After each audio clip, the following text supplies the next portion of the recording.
Hello everyone, and welcome to another installment of the Interstellar Probe Study webinar series. My name is James Vestandria, and I am the Deputy Study Manager for the Interstellar Probe Study. Thank you very much for tuning in to today's webinar. We have a wonderful panel presentation today on dwarf planets and KBOs, fossils of solar system evolution. And after the presentations, we will have a question and answer session. Before we start, I would like to outline the logistics of today's event. As a member of the audience, your audio and video are off. During the presentations, please submit your questions in the question and answer feature, and please indicate which panelist your question is for. You may also upvote questions. During the question and answer session, I will start with questions with the largest amount of upvotes and proceed down the list. Also, for more information about the Interstellar Probe Study and for information on future webinars, please visit the Interstellar Probe Study website. And now I'd like to introduce today's speakers. Dr. Kirby Runyon is a senior staff planetary geologist at APL and leads the Planetary and Optical Remote Sensing Working Group for the Interstellar Probe Study. His research focuses on the photogeologic interpretation of landforms and processes on planets and small worlds across the solar system. Kirby is interested in planetary robotic exploration of trans-Neptunian region and the human exploration of the moon. Dr. Noemi Pania Alonso is a planetary scientist at the Florida Space Institute with research interests in how our solar system formed and evolved to its present state. Her particular expertise is determining surface compositions of small bodies and interpreting them in terms of their surface altercation mechanisms and ultimately formation conditions. Of particular interest is investigating the distribution of volatiles, ices, organics, and silicate material in the solar system. She leads research efforts studying trans-Neptunian objects that started with her PhD dissertation on the surface composition of dwarf planets, and in particular, the Haumea family, and continues today as she co-leads a trans-Neptunian objects composition project that has guaranteed time on JWST. Additionally, since 2010, she has led the Primitive Asteroid Spectroscopic Survey, which is the most comprehensive spectroscopic study of primitive asteroids. The project has collected over 700 spectra of inner and outer belt objects and continues today with surveying the middle belt objects. Professor William McKinnon is a professor of Earth and Planetary Sciences and a member of the McDonald Center for the Space Sciences at Washington University in St. Louis. He is also a distinguished visiting scientist at Caltech's Jet Propulsion Laboratory. His research over the past 40+ years has focused on the structure, origin, evolution, tectonics, and bombardment histories of outer planet satellites and Kuiper Belt objects, and fundamentals of impact cratering throughout the solar system. He is presently deputy lead for geology, geophysics, and imaging for the New Horizons mission to Pluto and the Kuiper Belt, and is a science team member on both of ESA's upcoming Jupiter Icy Moon Explorer and NASA's Europa Clipper missions. He has served on numerous NASA and National Academies committees and review panels, and most recently was appointed to the steering committee of the Planetary Science Decadal Survey. He is a past chair of the Division of Planetary Sciences of the American Astronautical Society and past president of the American Geophysical Union Planetary Science Section, and is a fellow of the American Association for the Advancement of Science and the Geological Society of America. And now, Kirby, the virtual floor is yours. Thank you very much, James. And I'm excited to kind of kick things off with a brief introduction because I want to get to Noemi and Bill's presentation as soon as possible. So if you'll go on to the next slide, please, James. Yeah, next slide again. We're just going to give a brief introduction. If you're new to the Interstellar Probe project, it's a mission concept we're developing. And its primary goal is to understand our habitable astrosphere. It's a heliophysics mission within the context of our interstellar neighborhood. And so the idea is to get out of the heliosphere and dip our toes in the waters of the galaxy on a mission that will be the first dedicated interstellar explorer. There's other opportunities besides heliophysics as well. Astrophysics can benefit from being outside the dusty zodiacal dust disk of our solar system, allowing for light to be less attenuated, light that's coming from the very first galaxies and the earliest stars, and a properly equipped interstellar probe could study that region of cosmic history in more detail. Of course, leaving the solar system, you're going to be flying by every planetary, or beyond the orbits at least, of every planetary object within a certain radius. And so there's huge opportunities for understanding the small planets and the planetesimals beyond Neptune. Now, Interstellar Probe is a pragmatic mission concept. We want all of the technology it would take to be available now or very near term to support a launch readiness date of 2030. Operationally, we want to be able to operate the spacecraft and communicate across those vast distances out to a distance of 1,000 astronomical units, powered by 600 watts from an RTG, over a lifetime of 50 years. Now, I do need to add the caveat that that the 1,000 AU and the 50 years are not meant to imply a 1,000 divided by 50 equals 20 AU per year speed. Those are decoupled constraints. So, but we want to be able to work at 1,000 AU and for 50 years. Next slide, please. I'm going to be focusing on the planetary science opportunities that can abound. Now, we know from the flybys of Triton, a moon of Neptune, by Voyager 2 in 1989, and the flybys of Pluto and its planet-sized moon Charon by New Horizons in 2015, that single flybys of planets can nevertheless be revolutionary. With the exception of some spectroscopic and rotational data, which is still important, all of our geological and geophysical knowledge of Triton, Pluto, and Charon, the only dwarf planets explored in the trans-Neptunian or Neptunian region to date, come from single flybys. And really, single spacecraft flybys are really the way to do outer solar system exploration beyond the orbit of Neptune or so, because you don't have to slow down to go into orbit. Yet, nevertheless, these fast flybys give us a wealth of geologic information. Next slide, please. And you'll see from this comparison of these three dwarf planets, Charon, Triton, and Pluto, just the incredible geologic diversity that we get from these single flybys. On Charon, in the upper left, we have geologic and geophysical evidence that a very short-lived hemispherical ocean froze and embayed or filled in the low areas for perhaps this foundering iceberg toward the top there. It then tectonically cracked and expanded as this icy dwarf planet froze. Moving over to the right to Triton, we have cliffs that are dominated by the sublimation of the bedrock of different volatile ices, perhaps nitrogen and methane, that have sublimated and caused cliff retreat. Towards the top of that image, you can also see a very European-like or Enceladin-like or Ganymedean-like double ridge that may be a spreading center. On Pluto, moving over to the right, we have terrains that are dominated by photolysis products of methane, tholin, that has snowed out of the atmosphere and covered a tectonically extended terrain. To the right, or to the east in this image, we have this nitrogen ice glacier, Sputnik Planitia, that seems to be convecting in the present day. Moving over to the right even, we see evidence for perhaps cryovolcanic constructs in this picture of Wright Mons, thought to be the result of cryovolcanic flows, cryolava, where perhaps there are slurries of methane and ammonia that get erupted to the surface.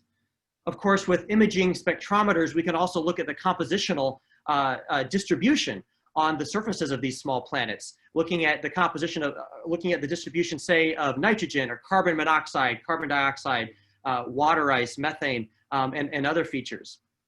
And taken together, geophysically and compositionally, we can infer that Pluto probably is an ocean world even now in the present day, despite being so small and being prone to losing its heat, in this wonderful image shown by planetary geophysicist and also space artist James Keen. Next slide, please.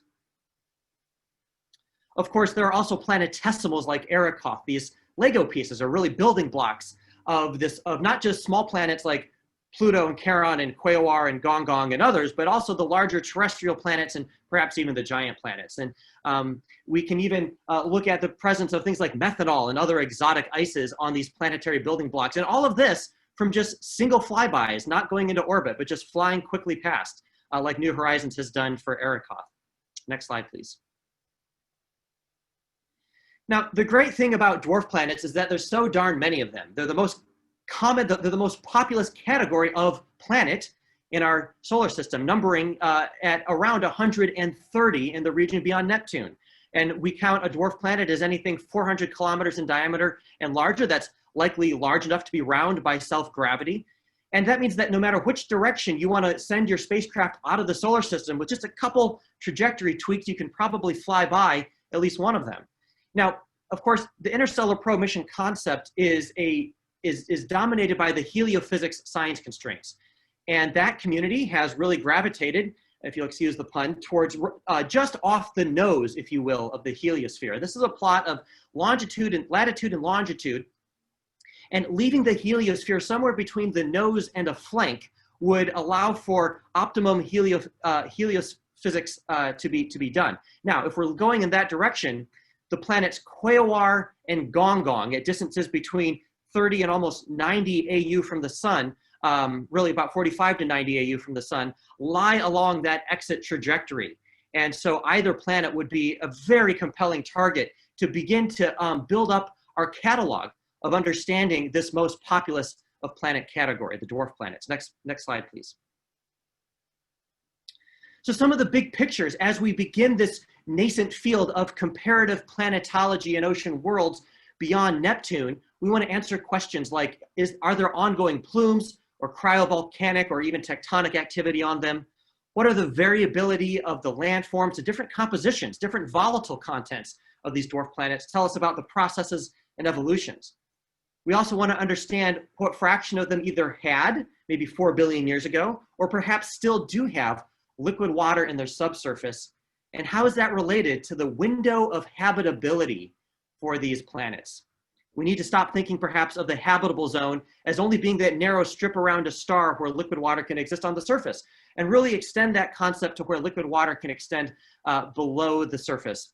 And this then dovetails nicely into understanding exoplanets, exodwarf planets, using the dwarf planets in our solar system as an analog for dwarf exoplanets, and again, understanding the habitability implications of those. Now, we have yet to discover any exodwarf planets, but I think we can be fairly sure that they're there, and hopefully one day we'll detect them.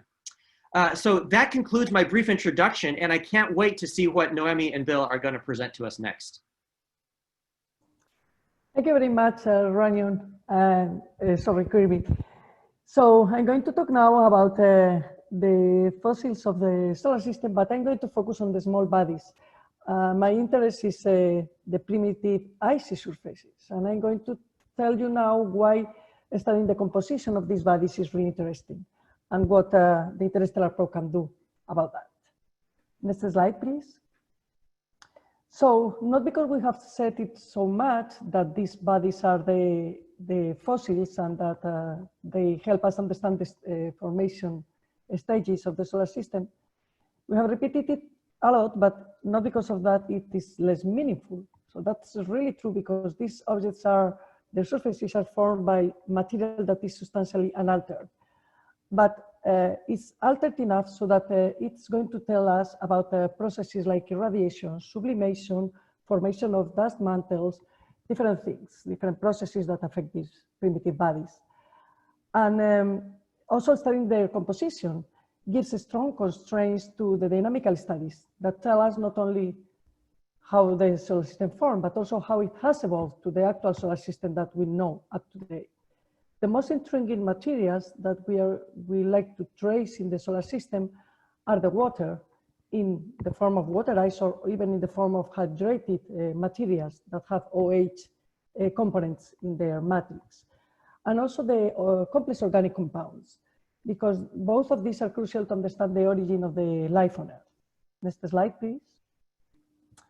And this is all the information about our solar system, but also understanding our solar system and how it formed is going to give us crucial information to understand all of these exoplanetary systems that have been discovered and the circumstellar debris disks. Next slide, sorry. So what do I mean when I talk about small bodies? We classically have put them in what we thought they were, three different boxes. Next slide, please. So asteroids, we understand them as rocky, irregular bodies that orbit inside the orbit of Jupiter and that are inactive because they are rich on rocky materials. Then trans-Neptunian objects, we understand them also as inactive bodies, but in this case, they are in the form of like dirty ice snowballs. And then comets, these are the active bodies in the solar system, because they are formed of dust and gravel, but kinematics of ice, and they come closer to the sun, what triggers sublimation and everything. So this was the classical understanding of the small bodies in the solar system. However, next slide, please. These lines, these different containers, are kind of blurred now by the knowledge that we have acquired in the last 15 or 20 years of studying all of these bodies. Next slide. Which are these tips that this knowledge that we have now that tell us that the lines are blurred? And I know these points are going to be kind of a tongue twister, but follow me and so that we go through it. First of all, we have the Jupiter Trans as the Hilda asteroids. Both are asteroids, but they orbit in resonances outside and in the Lagrange points of Jupiter outside the main belt. But we think now that they may be the link between the asteroids and the TNOs because of their composition, their colors, and their behavior. But also, if we go to the main belt, in the outer regions of the main belt, there are at least 2 asteroids that have been discovered that have water ice on their surface. How this is kept on their surface for their life suggests that there is sublimation and there is some kind of activity that keeps this thin mantle of ice on their surfaces. Also, we know now that there are asteroids, and by this I mean non-active rocky bodies that orbit in cometary orbits. So they come closer to the sun and they have different interactions with the giant planets. And also, we have asteroids that orbit in similar orbits as the rest of the asteroids, but that are active. And we have discovered up to now a kind of 10, 15 active asteroids, including the main belt asteroids. The mechanisms that track this activity we know is very diverse. So it goes from sublimation to total disruption of the nucleus, shredding materials, a lot of different mechanisms. And finally, we mentioned before that the TNOs were inactive icy bodies, but we know for sure that Pluto is active, and we know it way better now after New Horizons. I know Will is going to talk about that. So with all of this, I want to say that it looks like the distribution of the small bodies in the solar system and the diversity and their properties tell us that there is kind of a continuum and that there are interactions between and transient populations between what we first thought it was asteroids, comets, and TNOs. Next slide, please.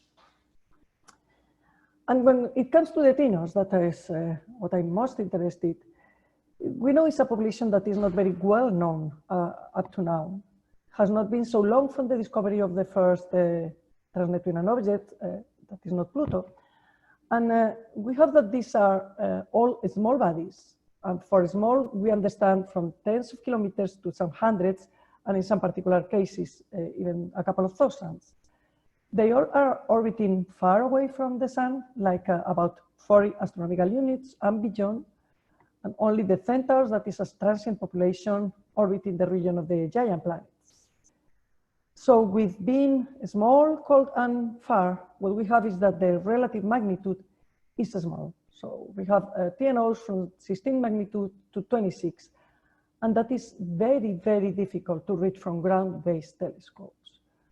We can go only beyond 20 magnitudes if we go to HST or very large telescopes, and that is only the population that we have covered in colors from the TNOs is really small. Let's go to the next slide, please.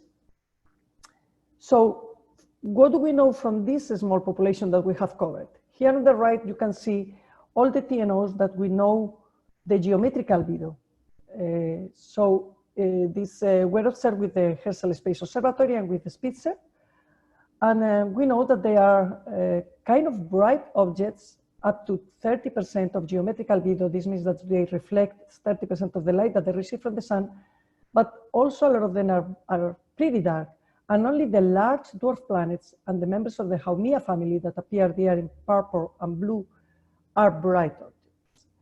And we know that the diversity of colors of the surface that we think is related with the surface composition is large and is probably not related with the size of these bodies, except for the dwarf planets that are known now. Can we go to the next slide, please? And this slide is to introduce why we want to do spectroscopy on these bodies and why is the most informative way to study them. So you can see on the very left of the screen reflectances of the materials that we think form the surface of the TNOs. And you can see that up to the K band, so up to 2 microns, only water ice and methane are very active. The other volatiles that could be on the surface of these bodies have very narrow absorptions, and the complex organics, like the tholins or the silicates, are just reddening materials that do not show any particular absorption band. But if we go to the wavelengths that the Spitzer covered, we have broader absorption bands that help us distinguish more what is on the surface of these bodies. And that is what shows the second plot there, like the regions dominated by the different materials, but still you can see that most of the TNOs that we know that are the black points fall in a region that there is a representation of a melange of these materials. There are very few TNOs dominated by methane or by water. Most of them are a mixture of organic silicates and ices. Can we go to the next slide, please? Here you can see the spectra in the visible on the image on the left and at the top of Eris, Makemake, and Pluto that are dominated by methane. So you can see that it's very informative because you have absorption bands. But if we go to objects dominated by water ice, the only thing that the visible tells us is that they are very neutral, so they don't absorb or reflect the light depending on the wavelength. We can see the water ice by the 2 strong absorption bands in the near infrared at 1.5 and 2.0 microns. If we go to a quasar that Kirby was talking about before, we have a combination of a red surface because of the color in the visible that absorbs more in the near ultraviolet, and water ice seen at 1.5 and 2 microns. But also this body is supposed to have methane and maybe hydrated ammonia that would be an indication of cryogenic mechanism. So understanding a surface like the one of quasar is a very interesting target. It's a very interesting question to do. Can we go to the next slide? This is what I think is going to be the next step in the study of TNOs. And it's what JWST is going to enable, and is to go further from 2 microns where these absorption bands are way deeper and where we can distinguish better the material. In the left panel, you can see how good we could distinguish, these are theoretical models, how good we could distinguish a surface composed of silicates or dominated by silicates, a surface dominated by CH-rich organics, and a surface dominated by nitrogen-rich organics.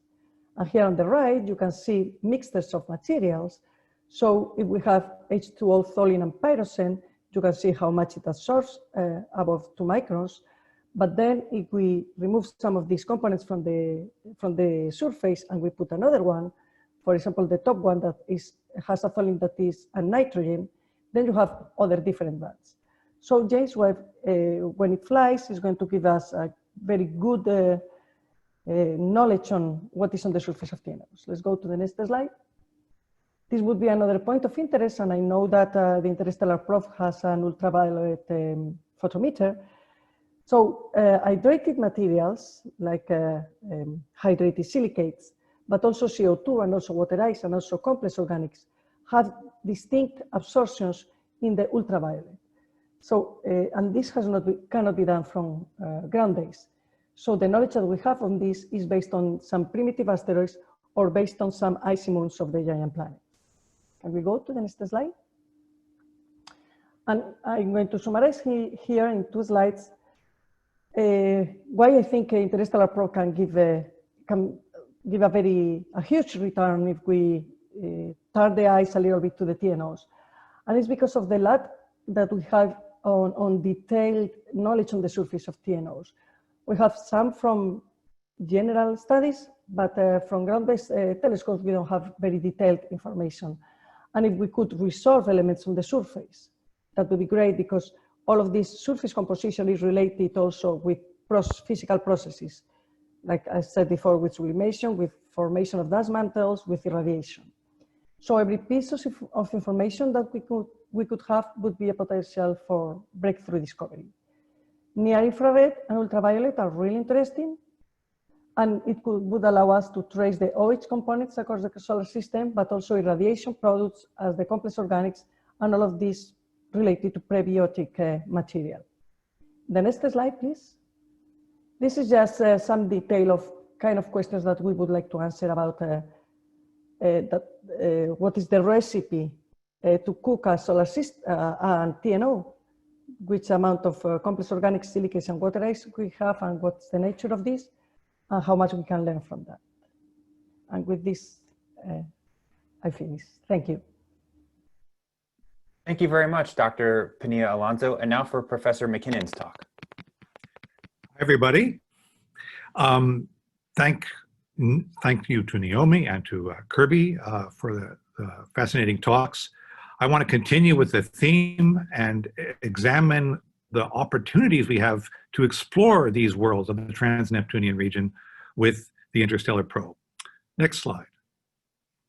Now, just like Kirby mentioned, Interstellar Probe is a very ambitious mission. The idea is that to reach the heliopause, to pierce it, and to truly explore deep into true interstellar space, and to do it in an efficient way, that is to go faster than the machines that we have built and sent outward from the solar system so far. The point study being something like an SLS and with a Jupiter gravity assist. So you could actually reach hundreds of astronomical units over a mission that might last several decades. The opportunities for Kuiper Belt object or trans-Neptunian object more generally, science thereof is fantastic, because this machine, the Interstellar Probe, will be truly going where no probe has gone before, and will be carrying modern 21st century capable instrumentation. Next slide. Now, we've heard a lot about the Kuiper Belt already, or the trans-Neptunian region. I just want to just for a tiny bit of background, this is a slide I love. It's an unusual slide. It's not the usual XY plot. Known Kuiper Belt objects or trans-Neptunian objects are plotted according to their semi-major axis in terms of the distance from the origin at the lower left, and at the proper angle for the inclination of their orbit. And some of them have those lines that point down towards the origin. Those show you the excursions in heliocentric distance of an individual object, so from aphelion to perihelion. And this gives you a sense of the true global three-dimensional structure of the Kuiper Belt. And it's also color-coded by the interesting dynamical classes, which all have different stories to tell us. The teal objects are resonant with Neptune, such as Pluto, which you see there. Down near the x-axis in orange are these low inclination primitive worlds that we call the cold classical Kuiper Belt objects. And that's where Arrokoth, which was originally called 2014 MU69, lives. And we've discovered thousands of these bodies telescopically, but this is just the tip of the iceberg. We estimate there are at least 100,000 worlds in the trans-Neptunian population that are larger than 100 kilometers in diameter. And we've begun to explore this region, as Kirby mentioned. Let's go to the next slide. So we passed through the Pluto system, and basically exploration of the Pluto system has revolutionized our understanding of planethood, because now we know what dwarf planets can be like. And Pluto turns out to be not just interesting geologically, there's just all sorts of the fantastic variety of geological things that are going on or have gone on its surface are quite apparent, and Kirby went through some of that, but it's an active body. The atmosphere of Pluto is active. The interaction of the atmosphere and the surface, the transfer of volatiles, sublimation and condensation is active. It's internally active. There's a great solid nitrogen ice sheet that is convecting in the solid state. That's up at the upper right there. We have evidence that there's geologically young, what we call cryovolcanism, which we don't truly understand. That's at the lower right. There's active glacier flow that we can see on Pluto, and there's evidence for glacial flow in the geologic past. So it's a fantastic planetary arena of activity. And as also was mentioned, the geological and geophysical inferences that we've developed point towards Pluto being an ocean world, that there is in fact a subsurface layer of liquid water. Next slide, please. But there are many known dwarf planet class worlds right now known in the Kuiper Belt. And here is a table of a bunch of them. There's not Pluto or its big moon. These are bodies that range from Pluto in size down to Charon, but is Pluto's moon in size. Most of them are known to have satellites. They probably all do. If you look at the right-hand column, you see different kinds of detected ices, detected spectrally, like Naomi was talking about. They're all different. The variety of geology we see on Pluto is different from the geology we see on Charon, which is different, if you like, from the geology we see on Triton, a captured KBO that orbits Neptune now. And I expect this level of diversity and complexity to be repeated as we make our way through exploring these other worlds. I don't expect them all to be active, but I certainly expect some of them to be active. They are truly not fossils. Of course, there are plenty of fossils because there are plenty of small bodies. Let's go to the next slide. After Pluto, the New Horizons mission passed by a cold classical Kuiper Belt object. And one of the things that we were really looking forward to was seeing a planetesimal, a planetary building block in its pristine state, because this is a part of the solar system where the bodies have not been broken up and reassembled by collisions like the asteroids have, nor have they suffered being roasted and toasted by sunlight like comet nuclei have. But what we saw there in terms of the shape and the organization and the composition and the lack of damage of these two separate lobes that form Arakoth has also revolutionized our understanding of planetesimal formation. That is, it is really pointed to and supports the modern theory of planetesimal formation, where in fact these individual bodies or lobes, like you see here, form from the collective instability of much smaller particles, which we like to call pebbles, in the presence, collective instabilities in the presence of solar nebula gas. So it's been absolutely, this mission has been fantastic, flying by two objects, incredible results just from the two flybys. And there are many more bodies out there, many of which we haven't discovered yet. Next slide. You know, we actually had to look carefully to find Arakoth. You see on the right, the mosaic of the search field that the Hubble Space Telescope used to actually find Arakoth for us. But we are on the threshold of a brand new era of KBO/TNO discovery. From space, the James Webb Space Telescope. From the ground, the Vera Rubin Large Synoptic Survey Telescope, both of which should see, if all goes well, their first light next year. And they'll be joined at mid-decade by the fantastic European Extremely Large Telescope with its fabulous 40-meter mirror. So the number and the characterization of KBOs and potential targets for interstellar probe is going to go up, up, up. So we're going out there with interstellar probe. What do you want to do? Next slide. There are a lot of instruments that you want to carry. It's a heliospheric mission, but the key instrument, the key technique to learning about trans-Neptunian worlds as you fly by is visible and near infrared imaging. And this has been the historical experience at Pluto and at Arakoth. You want to know what you're looking at. You want to know what size, shape. You want to know what the geology is doing. You want to know what's active and inactive. And you want to know what you're looking at compositionally. And that's where visible and near IR imaging comes into play. Next slide. But I want to make one thing very clear, and that is in order to carry this out in an effective manner, you have to target a targeted flyby, not a distant flyby. A targeted flyby is the gold standard. There is no substitute for proximity. Now, the speed that interstellar probe is moving will probably not be a problem, because we flew by tiny little Arakoth, only 35 kilometers long, at 14 kilometers a second, and we were able to manage to do that. But if you have a heliospheric mission, you're most likely, well, you're going to be a spinning spacecraft. So spinning is an issue. Now, there are different ways to ameliorate this. One, New Horizons, as an example, had the capability of switching from 3-axis stability to spinning. So interstellar probe could do that as well. But you might want to carry very long booms on interstellar probes and magnetometers and other instruments. You may even want to have things out on wire booms, at tens of meters away. This would be very difficult. There's no 3-axis in this case. But, maybe there's still a way to do it. So, a spinning spacecraft like Juno images Jupiter not by targeting its imaging, but just scanning as it rotates with JunoCam. So maybe Interstellar Probe could do the same thing. Now, of course, then you won't get as much targeted information, and maybe it wouldn't be considered worthwhile, but that would have to be studied. Or another possibility is that you add some sort of gimbal or gimbaling to the foreoptics to enable pointing. But I don't know if that will really work with a spinning spacecraft. That's just something that has to be studied from an engineering point of view. There's also another possibility I'd like to raise, and that is actually trying to do those kind of observations separately with a daughter craft. But for that, let me get to my next slide before I say any more.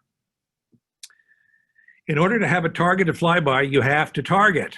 New Horizons devoted considerable optical navigation resources to refining its trajectory. You need to look ahead. Now, maybe this is less of, you might think shouldn't this be easy, but not necessarily. You can see where things are on the plane of the sky, but you don't know where they are in depth exactly. Maybe it's not such a problem if you're going to fly by a large body, a dwarf planet, but it's certainly necessary if you want to target and actually take the images when you think the body's there, if you're going to fly by a small KBO. And that brings up the other question, or the hidden question of hazard avoidance.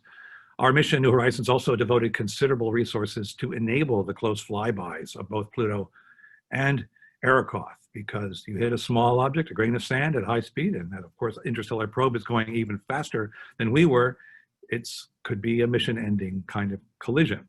Now, I have to say, this kind of worry goes all the way back to even the first asteroid encounter with Galileo passing by Gaspara. And so far, nothing has ever happened to passing by any sort of anybody. The only time we ever bump into anything is when we fly close to an active comet, which is erupting particles into space. Nevertheless, the Interstellar Probe has a long flight time and very ambitious goals. And would you ever entertain the risks to that entire mission by flying close to a KBO? So that's why I think trying to offload the risk and offload the targeting might make sense, let's say with a daughter craft. We fly daughter craft now. We've Rosetta had Philae, the Japanese Hayabusa 2 had several daughter craft that were dropped onto the asteroid Ryugu. I know you're going to say, oh, wait a second, I see those things. They have solar panels. Solar panels are useless in the Kuiper Belt. Well, Hayabusa 2 had one daughter craft, Mascot, which was battery powered and had a finite lifetime. And I think this is something worth studying that is a relative, not infinitely long lived, obviously, but a battery powered small daughter craft could, be separated at the appropriate time and follow a separate trajectory. It would then radio back it would carry out its primary observations of the KBO and send that information to the Interstellar Probe, which would then radio that back to the Earth. I don't know whether this is feasible, but we have ongoing developments in batteries, ongoing developments in CubeSats and NASA Simplex program. This thing, I think, could be usefully at least studied from an engineering point of view. But I don't want to leave on any kind of downer note. I just want to emphasize the opportunities in the Kuiper Belt or the Trans-Neptunian region are fantastic. Let's go to the next slide. We've been to a resonant object. We've been to a cold classical, but there are bodies that we have no idea what they're like or even how they got there. These are a couple of more traditional graphs which show the eccentricities of Kuiper Belt objects as a function of, on the left, semi-major axis, and on the right, perihelion, or the closest point to the sun. The only point I want to make here is that there are bodies in that left graph whose semi-major axis are hundreds, in fact, one case, over 1,000 astronomical units. And on the right-hand side, their perihelia don't come anywhere close to Neptune, which is at around 30 AU. So we don't understand how these extreme scattered objects, as they're sometimes called, or detached objects, or as Scott Shepherd likes to call them, inner Oort cloud objects, even got there. These are the true prizes, because Interstellar Probe will be going through this region of space and could rendezvous with one of these objects. And you might think, oh, there are just a few of them. But no, it's the tip of the iceberg. There are probably many, many of these extreme objects, and they're just waiting to be discovered. Next slide. This just gives you an illustration of what kind of orbits these are all real orbits. That dot in the center is the sun, and there's a little circle. That's the orbit of Neptune. All of these extreme objects spread out into heliocentric space in an incredible way. And we have no idea where the end of this is, where the edge of this is. Next slide. On the interest of time, I'm not going to go through this slide, but I'll just tell you, you might come back to it in the questions, that the technology, the engineering enterprise to have an interstellar probe will now give the human race the capability of doing other fantastic things. Anyway, and so I'll show you my final slide now. So just to summarize, the scientific opportunities for trans-Neptunian object science with an interstellar probe they're not just great, they're fantastic. But the pros and cons have to be carefully weighed against the interstellar probe's primary mission. And as Kirby said, it's a pragmatic, it's a real thing, not a fantasy. And that the primary mission is to study the outer heliosphere and interstellar space beyond. But I think if you step back from the whole thing, regardless, the combination of being able to travel to hundreds of astronomical units over many decades can catalyze new ways for people to think and to conceptualize their place in the universe. They're sort of expanding their sense of space, what it really means to be in the solar system, and also the timescale over which they might think about the future. That is, this combines what I like to call the big here with the long now. Anyway, thank you very much. Thank you very much to all of our panelists. We're now going to have our question and answer session. And so I'm looking at the question and answer panel, and there's no questions at the moment, but please feel free to type your questions in now and we can start this session.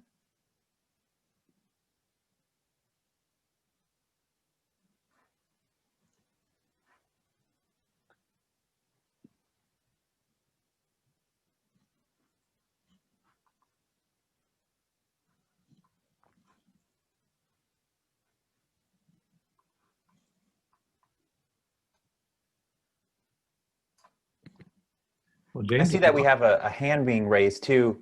Unfortunately, if you have a question, please type it in. Oh, okay. Thank you, Ed.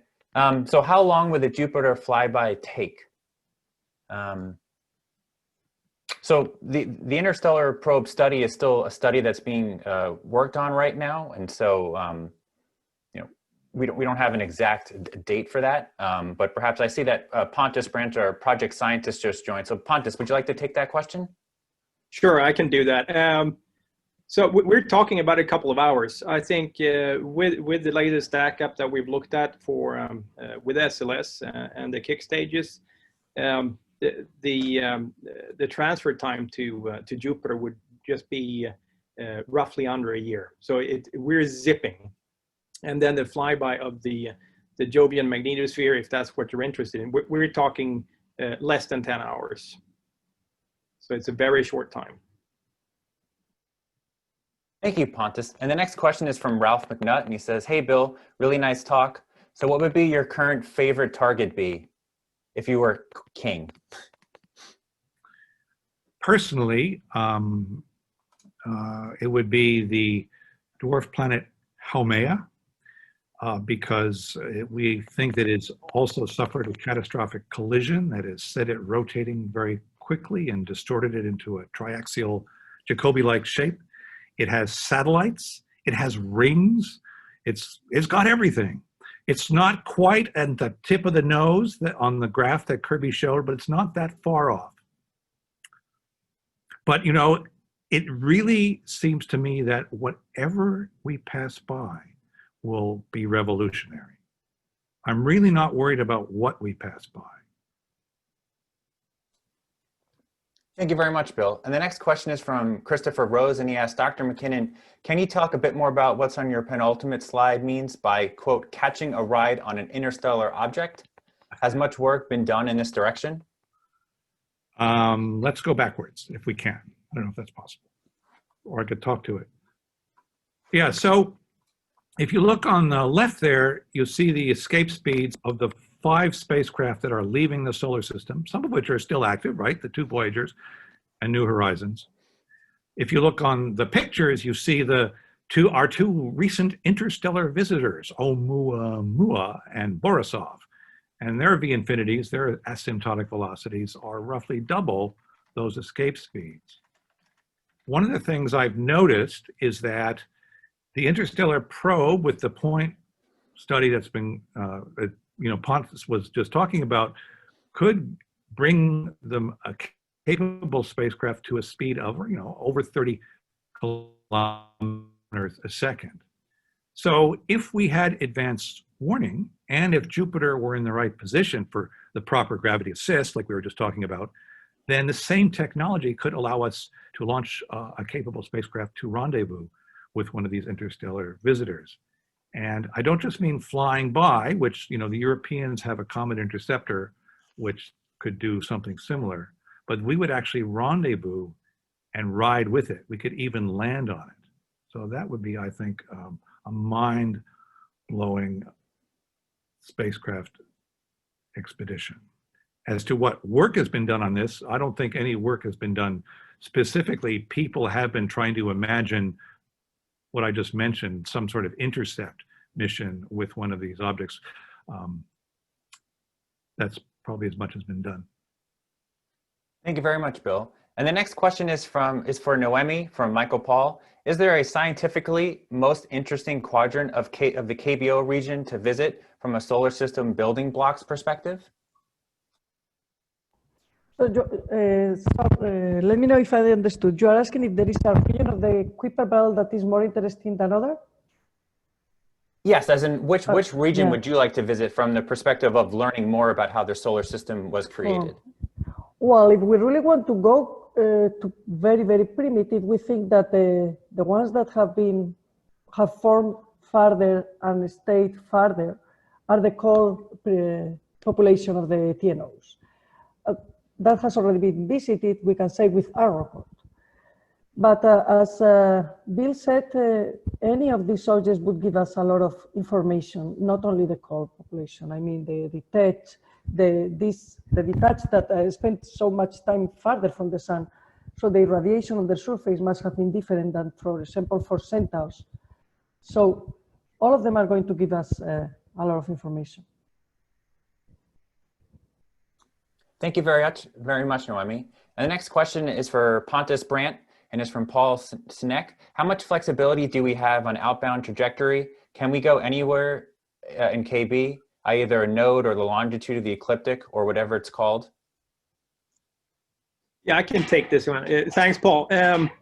So I'm trying to understand the question. So it's either picking a direction, as Kirby already pointed out. That is going to be dictated by heliophysics, by the heliophysics goal, of course. I think this other part or aspect of the question, are you asking if we could change direction once we have flown by a Kuiper Belt object? And the direct answer to that is no. You pick a direction in the sky and you go.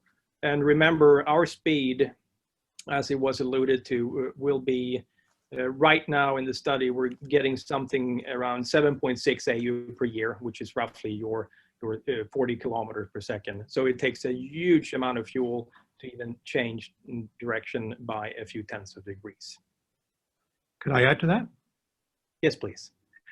Yeah, so Paul, just like Pontus was saying, the direction will be chosen by the heliospheric community, and therefore something closer to the nose is the logical one. But in terms of engineering, depending on where Jupiter is, you could go in almost any direction in the ecliptic. If you want to get farther out of the ecliptic, as an example, I think you don't get as much a velocity boost. So that means a slower traverse, which may also not be desirable. But so if you wanted to reach Eris, for example. Thank you very much, Bill and Pontus. And the next question is from Jose Gonzalez. If a path chosen bring the possibility of the flyby of 2 dwarf planets, what scientific criteria would be used to pick one? Pontus, do you want to take this one? Then we can also pass it to the other panelists if they like. Let me read the question here.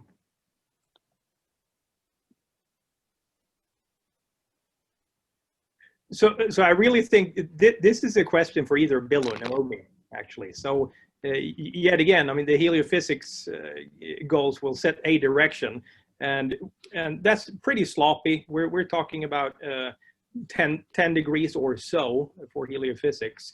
So within that cone, I believe there could be opportunities for that. But what would be the scientific criteria? Bill, perhaps maybe you want to take this one. I think it's a question of opportunity. Once you have a general idea, if you want to pick something and what else is going to be along the trajectory, you won't have a lot of ability to steer. I would say that once we have a good census of what's sort of available along the trajectory, you can imagine saying, oh, if we do this, if we go in this direction, we can get 3 KBOs, or if we go in this direction, we'll get this one big one and one small one. It's kind of like picking a landing site on Mars. It's down in the details. But I suspect that the more objects you might be able to encounter just serendipitously or with small, I don't know how much trajectory, how much delta V the interstellar probe could apply to any kind of trajectory corrections. Okay, thank you very much, Bill and Pontus. And Noemi, would you have a specific criteria that you would use to help select which 2 possible dwarf planets to look at? I mean, it's not all about dwarf planets also. As Bill was saying, I think I would go with, if we pick one dwarf planet, what else can we do in this trajectory? Because also planetesimals and really small bodies give you a lot of information. And if you have to really, you are in that situation of picking between 2, I would go to what do we know of those 2 to see from which of them we can learn more. Because as Bill was saying, Haumea is like 4 different dwarf planets, 4 different objects, because it's not only elongated, it has a family probably around product of a collision. It has a ring and it has satellites. So that would be a good one. But Eris also has satellites and is rich on methane. So how different is Eris from Pluto? Because they are in a very different orbit. Each of them is going to have a lot of different things to consider. Thank you very much, Noemi, for adding to that. And for our last question today from Alan Stern, another way to beat the hazard concern Bill spoke of is to make a more distant flyby. This can be just as useful as a closer flyby if a much larger, for optics, say a 0.5 to 1 meter telescope is used for imaging and spectroscopy. Has this been considered? Pontus, do you want to take that one? Sure. As usual, Alan, you have very perceptive questions here. The short answer to this is no, we have not really looked at that. The current model, we have 2 current example model payloads. So we have one focused, and then we have one augmented payload. As an example, these are just notional payloads to drive 2 different mission architecture studies. And that augmented payload is considered a more closer flyby. So this is certainly a good suggestion that we will take a look at. Thank you. It's also certainly true that a HiRISE-like instrument is much more massive, and you have to consider that. Yeah, absolutely. Thank you very much, Pontus and Bill. All right, that's all the time we have for today. Thank you very much to all of our panelists, and thank you for attending today's webinar. The next webinar will be on Thursday, October 29th at noon Eastern Time on the extragalactic background light, opening a window to the early galaxy and star formation, where we will have a panel presentation by Casey Liss, Asantha Correa, and Michael Zemkov. Please visit the Interstellar Probe Study website for more information about the study and to view information on future webinars and events, including the 3rd Interstellar Probe Exploration Workshop.